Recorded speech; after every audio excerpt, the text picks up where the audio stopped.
Shalom, welcome to the Jewish View. My name is Rabbi Nachman Simon with the Chabad House of Delmar, together with my co-host Mark Ronich of Statewide News Service and jbiztechvalley.com. We have a very, very special guest with us, Michael Rosen from the food industry, Alliance.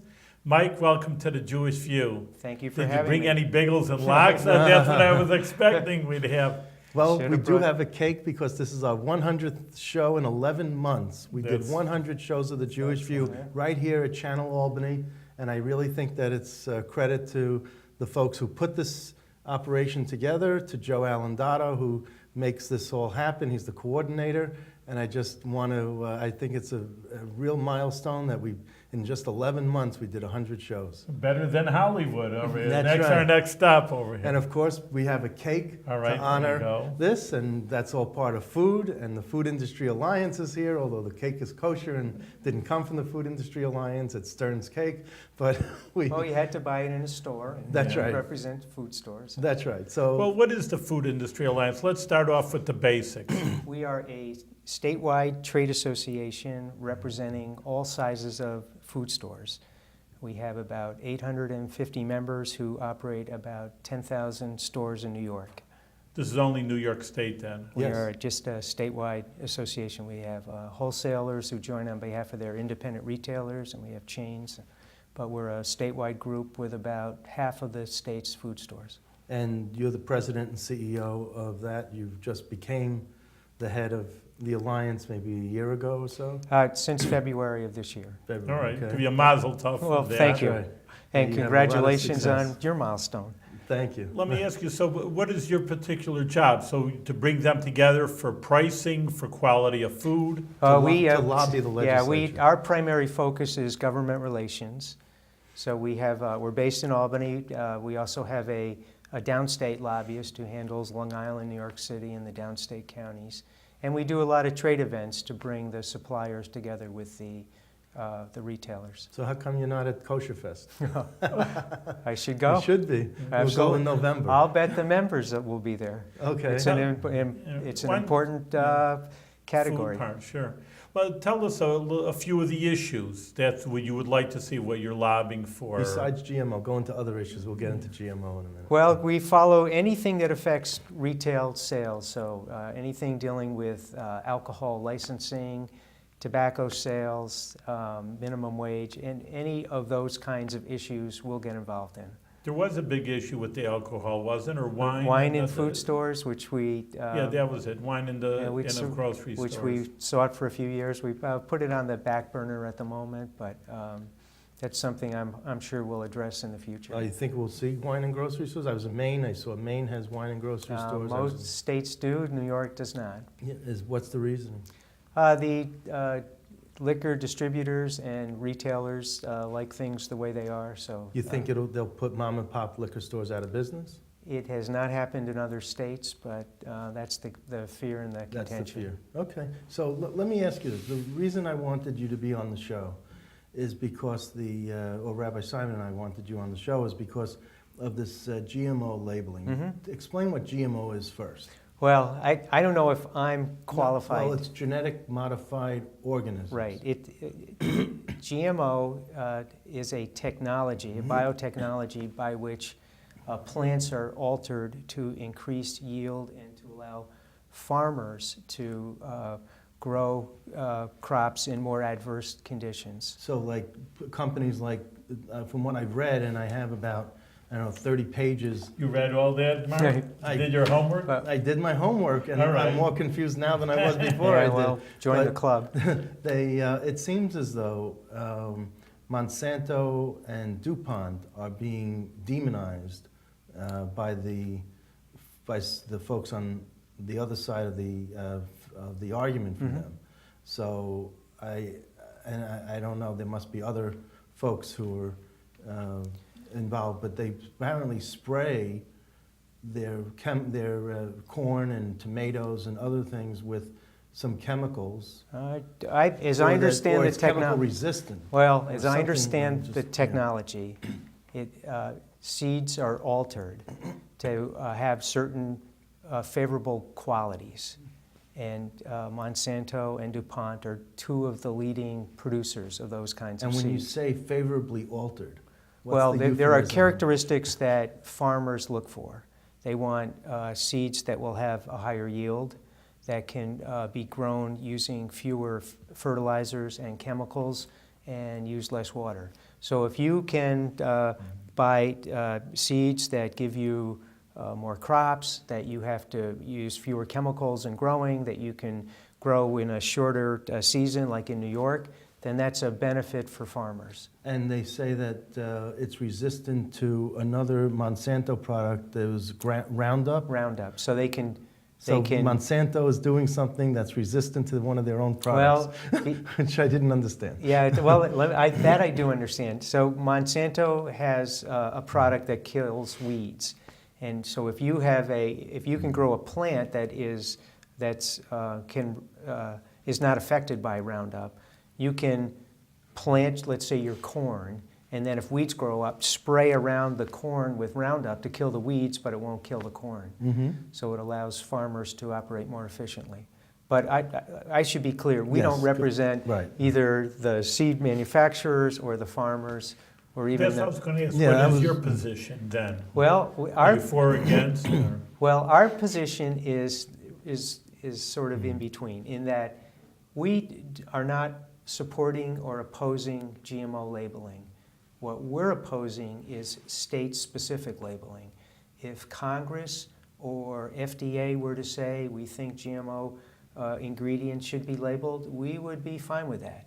What we have a problem with is if New York, by itself or in connection with one or two other states, says we want GMO labeling that's different than the rest of the country. Our goal is to provide the widest number of food products at the lowest possible price for consumers. And we have a concern that if there's a barrier, because New York requires specific labeling Then on people in products. Pennsylvania will say, I don't want that, Well, so I'm not going to buy these You may have to products. or you may have to create a special package for a special state, and then the packaging and manufacturing gets more expensive. yeah, let me give you some examples as Okay, to go why ahead. we have a concern. Every food store in New York is serviced from a multi-state warehouse. Locally, Price Chopper has one in Rotterdam, and Hannaford has theirs in Schodack, and West Wegmans has one in Monroe County, and downstate, Crasdale even has one in Hunts Point. And if you go to one of these warehouses, you'll see that they're filled to capacity today. They typically have what we would call 80,000 slots or 80,000 different stock keeping items. And that's because a typical food store has about 50,000 items, plus there are seasonal items that come and go. So you've got your core products and then the items that are rotated. And there is just not enough room in any warehouse in the state to double slot items. So if you had to have slots today for Wheaties, or you think about all the different products we have, and then you had to double slot some or most of those to have GMO free or GMO. or So you're the New York doubling label everything. GMO, we would have to choose first which products could we cover. Secondly, if manufacturers had to start doing separate production runs for New York, that's going to cost them more. It's a pass-through business. They would charge us more. We make a penny on a dollar. We would pass those costs on to consumers. So first of all, we have a concern about how would you operate a multi-state warehouse. The second concern we have is a lot of the way that we bring sale items into New York is a manufacturer or a food broker will call us and say, I have an overstock of a product in, let's say, Florida. So let's say somebody calls Price Chopper and says, I have an overstock of cranberry, ocean spray cranberry juice. And I have 20 pallets. And if you buy all 20 pallets, I'll sell them to you for $1 off. Well, Price Chopper will go, I can use that. They buy all 20 pallets, it gets shipped to New York, it gets sent to their warehouse. They don't even unpack it really. They just offload it, they put it right on trucks. It goes out to their 60 stores in New York. They build an end cap in the store and they put it on sale the next week. If we can't buy those products because it doesn't have the specific labeling that New York requires, all of those sale opportunities go away. And also, if it was non-GMO, let's say the cranberries, I think of Maine. We come and we, and you put, maybe you have to put a label on that says no GMO. If that was the law in New York State, it takes more time, it takes manpower, it takes more effort, and Sure. so that You're right, it Mark. takes away from the sale, from the dollar Right. off. And you think about how we have sale items. We barely unpack the cases. You just sort of take them out and you stack them up and they fly out of the store. If you have to now handle each product and get the right label, which you'd have to get from the manufacturer, and retailers are loath to relabel product because they don't know what's in it. We like to rely on the manufacturer. So we're not in the business of making representations where we don't know about the veracity. No, of course. Now, I'm sorry, Rabbi. Well, I just want to know that, what about becoming law? Is it a front of the assembly? Who would be the people who would make this law? A New York State commission? Well, there's Or is it going to happen, or you're scared of happening, or it's kind of, you're just being sure it's going to be dead in the water? Well, we were I mean, where's it successful holding? this year in working with a coalition at stopping it. There was a bill that was pending in both the Senate and the Assembly, and it passed out of a few committees in the Assembly, but at the end of the session, it did not pass either house. And since the whole legislature is up for election this year, new bills will have to be introduced next year. They won't be carried forward. Assemblywoman Linda Rosenthal from Manhattan was sponsoring in the Assembly, and then Senator Ken LaValle from Long Island was the other sponsor in the Senate. And it got through the Consumer Protection Committee. And the Codes Committee. And the in Codes Assembly. Committee. And what's interesting is that there was an assemblyman who sponsored it, but voted against it in committee. And who was that assembly? I forgot. Was it Mickey Kearns or was it? I don't recall. But there was an assemblyman who was the prime sponsor, and then he voted against it. He Well, voted. Or maybe you had a convincing argument. I'm Did going you go in to front take of credit the- for that. I don't recall who it was, but Mark is correct. You did go in front of the committee and explain We- your position like you're explaining to us? We spoke to every member of that committee, actually repeatedly. And there's actually even a bigger impact on fresh produce, which is really interesting in a way. What the bill says is, when we sell fresh produce, if it is grown with a GMO seed, we would have to put a label on, genetically engineered or grown with GMO seeds or whatever. So if we bought corn from a local farmer, we'd have to put a sign up, which we think, frankly, would scare consumers. But It was Dennis Gabrizak. Gabrizak, oh right, who's no longer with us. Former Right, former assemblyman. assemblyman. That's probably And why I he's no forgot. longer there, but yeah, he received checks from 6 different opponents of the bill in 2013, a total that placed him in a tie for the most number of contributions received by an individual member of his conference, according to this group called New York GE, not General Electric, Genetic Engineering maybe, Food Labeling Campaign. So that was an article in the Metroland that says, follow the money on GMOs. And they were talking about how, Coke, for example, Coca-Cola spent over $500,000 in lobbying New York State, and the GMO labeling bill was the only state bill they lobbied on besides the state budget. I can't. I know you can't, but that's why I'm right. not vouching that Metro, but I know we have worked with Coke on other issues, like Right. the so even if the they big spend gulp issue in the city. even if or- they spent half of that on the GMO label, that's still $250,000 they spent. This was a hotly contested and polarizing issue. But let me tell you about produce, because it's sort of Okay, go ahead. interesting. Yeah, the produce is. So one, if you grow something with a GMO seed, you'd have to label it, which, frankly, we understand. However, the bill also says if we are selling a fresh produce that is not grown with a GMO seed, the farmer has to give us a written statement with each shipment saying it's not grown with a GMO seed nor commingled unless it's certified organic. Well, the typical food store today has 50,000 items in their produce department. Because they're perishable, many turn over 2 times a week, sometimes 3 times a week.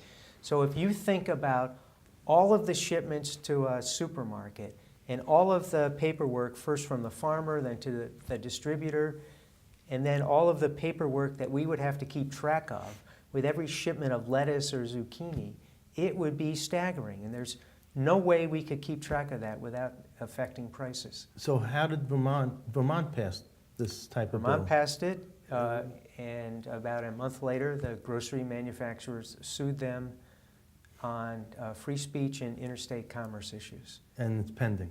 So it's pending. Okay. So we don't know how Vermont is going to fare. Frankly, I'd like to see another state implement it, because first there's going to be expenses in the manufacturers and then the retail community gearing up, and then there'll be enforcement issues. Do you ever get together with the folks like from GMO-free New York to hear their side and to hear what they have to say about it, or do you read their material? We are at the same hearings and we read their material, but frankly, they're pretty strident. Do they have a point? I think they have a point nationally, not in. I just don't think we have a national system of food labeling. We have nutritional labeling and all of the claims that people made, like whether something is organic or not, are national standards. What about kosher, Rabbi? Do you know? I mean, that's not a national thing. If you have a label that's kosher, it's specific to an organization, right? Well, the OU, I mean, if you take Orthodox not just the OU, the Union. Bad HaKashrut, then you got the one in Texas, and you got another label for Florida, and you got another label for Baltimore. Well, there is and no you got a lot of unified level of kosher. Right. So really, when they say kosher, it's a consumer beware, because only that organization is backing it up. So people know, and most times they're reliable. But if there's someone, I'm just bringing out from St. Louis or some city, because there's literally over 1,000 kosher agencies in the United States. So I don't know, is this a rabbi from Oregon? Who am I? I don't even know every rabbi in the United States. That's actually a good example, because having a kosher certification is value added. A lot of people look for it. It's an important category to us. But it's a voluntary program. So if somebody wants to represent, they have a kosher product, they have to register it with the State Department of Agriculture and Markets. If I wanted to see if that's a reliable certifier, I can go to Ag and Markets website and see who did it. But it's voluntary. So if we chose to buy, a product, matzah even, from Israel, it may or may not be kosher, but that's our decision. We could bring it in. It's not a barrier. When you say our decision, you mean? I meant the retailers. Retailers. And let me just show you this. This is Goldbaum's All Natural Chippers. And I got this from Kosher Fest. I'll hold this up when I went last November to the kosher trade show. And basically it says GMO-free, gluten-free, wheat-free, preservative-free, trans-fat-free, MSG-free, and additive-free. But there's a high cost to all this free. It's free of everything, but there's double the price. But double the price. So who knew gluten is glue? To get more information on Noam gluten-free, glue-free seal, and how gluten acts like glue in the gut, visit. Well, you know what? But you look at, there are producers. There are actually farmers, producers, who think they can create a niche by selling GMO-free product, and they're making that representation. That's no problem with you. It's just like kosher. You want to put GMO-free on your saying, let them, who's stopping anybody? We are all for it. Yeah, our only issue is don't mandate that the whole 90% of the rest of the food products have to have a New York-only labeling standard. You're right. It really is like the kosher industry. You want to put kosher on it, it's your business. If you don't know in New York State, saying, you got to make it kosher. And I guarantee supermarkets would carry it and promote it. But if it's not going to be a national standard, let someone use it as a value-added representation. What's who are the folks who are preventing this bill from moving forward? And the labeling bill, Linda Rosenthal, Laval bill, what's that? Who's preventing that from moving through? Well, there's actually a pretty broad-based coalition of opponents, starting with the Farm Bureau. There are several companies that support farmers who are opposed, either people who assist with seeds or financing.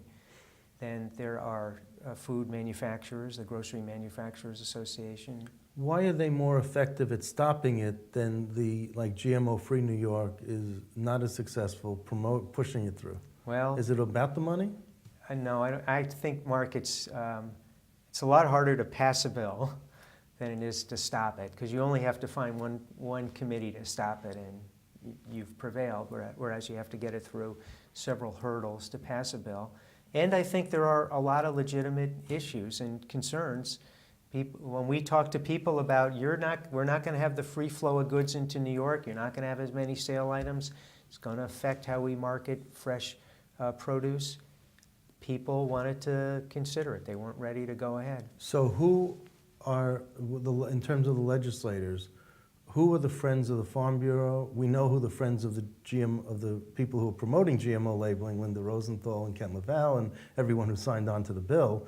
But you don't have another competing bill that has the names of all the other folks who say, no, we got to have a free market. Well, I think it was a pretty controversial issue, and several members went to the speaker and spoke to leadership in the assembly and said, we don't think we want to move too fast on this bill. Can there just be a resolution passed that says, yes, we want GMO labeling, but we need it on a national level, and just put it to bed, at least be on record as saying, let's have a resolution? And because the world of politics is compromise, and Sure. a good compromise is when no one is happy. Right.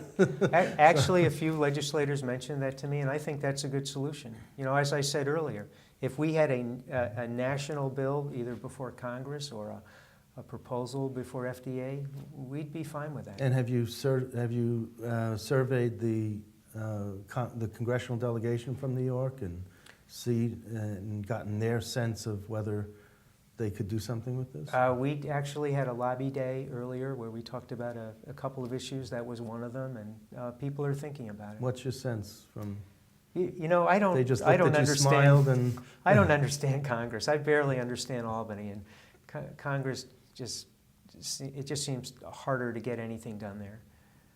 so why? So can't it be administratively through the Agriculture Department? Probably through FDA. FDA? And Couldn't it administratively be done? it certainly could be. So have you met with the folks at FDA? We have not, but that's something we've talked about with our national trade associations. Which ones? Food Marketing Institute and National Grocers Association. I'm learning. This is good. I'm hoping our audience learns also. Yeah, sure. That's why I ask who, But, we have all these other products here, and they have all these other, like here's this cheese that has, rennet-free, Passover year-round, BST-free, it says a kosher symbol, Chalav Yisrael, and yet, you look at this and you say, well, maybe they'll put one more label on but who certifies that it's GMO-free? There is an entity now that's doing it. But, frankly, we think it would be better if someone could go to a group like FDA, so there'd be a national review and a national database. Yeah, but who is the group that's certifying GMO-free? Well, a lot of it is just individual manufacturers' claim. So we don't know if Goldbaum's potato chips, is really GMO-free? Because it just says so without any symbol, it's just the lettering on here. Organic, as I know, is very, very strict. And That's that's correct. legal. That's correct. People say it's like a book. I talked to a few farmers. Literally, Right. that's what they told me. The laws are as big as a Right. book. It's very, very difficult Right. to go through organic. You would have truth in labeling laws apply, but actually someone would have to do a DNA test, or they'd have to go back to the source to see where they bought it. So what types, are potatoes, can potatoes be GMO, genetically modified? The main products, I believe, I know corn, but I also think soybeans and some very limited other products. Tomatoes? There was a flavor saver tomato early on, but I think most tomatoes are not. But here's a question. So somebody developed a seedless watermelon, Right. which was a GMO product. They Really? don't exist in the natural world. We see seedless watermelons being sold in other alternate formats as an organic product. And we think, how is that possible? So somebody's buying those plants, growing it on an organic farm, and claiming it to be organic when it's really a genetically Modified. product. That's But a loophole but- in the organic business. well, someone is making claims and no one is policing the Well, marketplace. maybe it's just it's a loophole. Maybe that. I mean, I didn't read the book. And, on and the you know, organic. people. Well, the point is that Mhm. people are Right. making all kinds of claims, and yeah, they did grow it on an organic farm, but where did it come from? Well, that's the problem with some kosher products. And you know how Hebrew National got the slogan, "We answer to a higher authority"? Right. Do you know how that happened? No, well, didn't they get in a fight with New York certifiers? Well, they basically hired the certifier under their own. It wasn't an outside certifier, mashkiach. It was someone who they employed. So obviously, there's a conflict there because if you employ the certifier and he says this is not kosher, then you fire him and you find someone else. So that's why a third-party mashkiach, kosher agency, is most valid. So they said, well, we don't have to listen to the third-party people like the OU and all that. We have to answer to a higher authority. And they point up, and that's why when the commercial is, we answer to a higher authority, and they show the clouds, Right. and the thing, because they're saying, I'm not listening to you guys. We know we're doing it right. We know what we have to do. Trust us. Right. And that's why a lot of people will buy shofar and not because they'll say. The trouble is just that for kosher products, and Mark showed you a few of them, that especially the super kosher, the ultra orthodox, like the Chav Yisrael, the milk and dairy products, you pay more. So I pay more, and again, it's what we were saying before, because voluntary. I want to keep to a higher kosher.